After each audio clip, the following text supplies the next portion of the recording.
Bonjour à tous et bienvenue dans notre podcast Cray. Je suis aujourd'hui avec Angie Ebé, Johan et Quentin. Bonjour à tous messieurs. Bonjour Yanis. Le programme d'aujourd'hui, qu'est-ce que c'est? Alors tout d'abord, on va parler du campus, on va parler de tout ce qui est environnant au campus et ensuite, on parlera du gala organisé par un groupe d'étudiants de l'UT.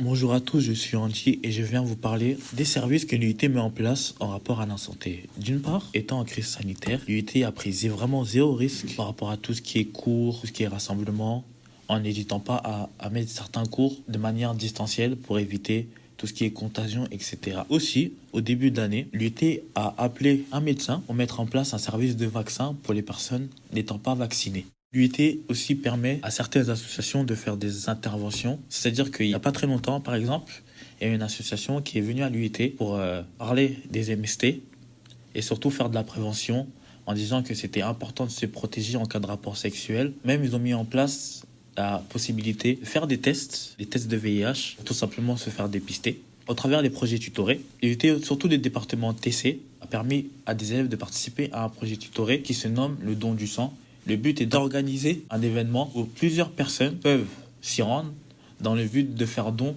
de leur sang pour aider éventuellement des patients qui en ont besoin. Alors, salut Nathan, donc tu es élève en DUTTC à Creil, et cette année tu t'occupes d'un projet, c'est l'organisation d'un gala, donc j'aurais quelques questions à te poser. Oui, d'accord, pas de problème. Donc pourquoi et comment tu as choisi le gala, toi et ton groupe? Donc moi, je choisis le gala parce que je m'intéressais au monde de l'événementiel. Et le gala, c'est principalement ça, la recherche de sponsors, la recherche de salles. Et moi, vraiment, c'était ça qui me motivait à faire ce projet. Qu'est-ce que ça t'apporte de faire ce projet?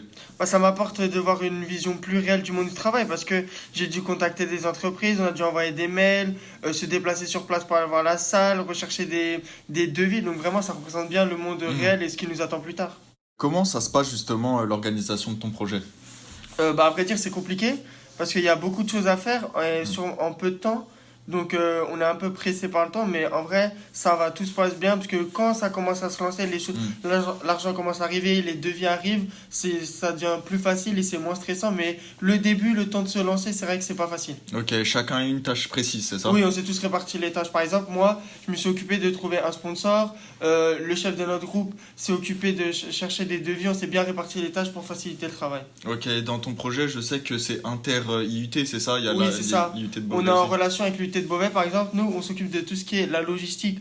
Donc, recherche d'un traiteur, des boissons, d'une salle. Et Beauvais s'occupe de tout ce qui est communication. Donc, créer des flyers, des affiches, réseaux sociaux et tout ça. Ok.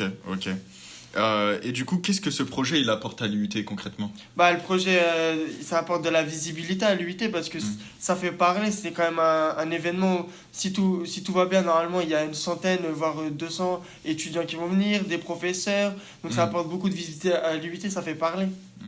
Si tu avais un conseil à donner aux futurs élèves qui vont arriver dans ce DUT, cette UT, pardon, et qui organiseront ce type d'événement, un événement aussi grand, c'est quoi les conseils?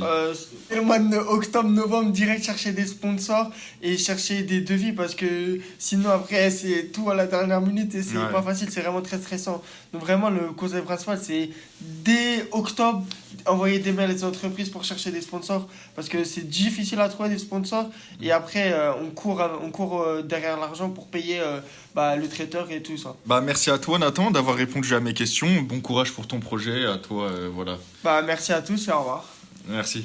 Alors grâce à vous, chers animateurs, on a pu en apprendre beaucoup sur le campus et sur le gala organisé par le groupe d'étudiants. Merci à eux d'ailleurs d'avoir été présents aujourd'hui. On se retrouve pour un prochain podcast. Merci d'avoir écouté, c'était Podcast Ray.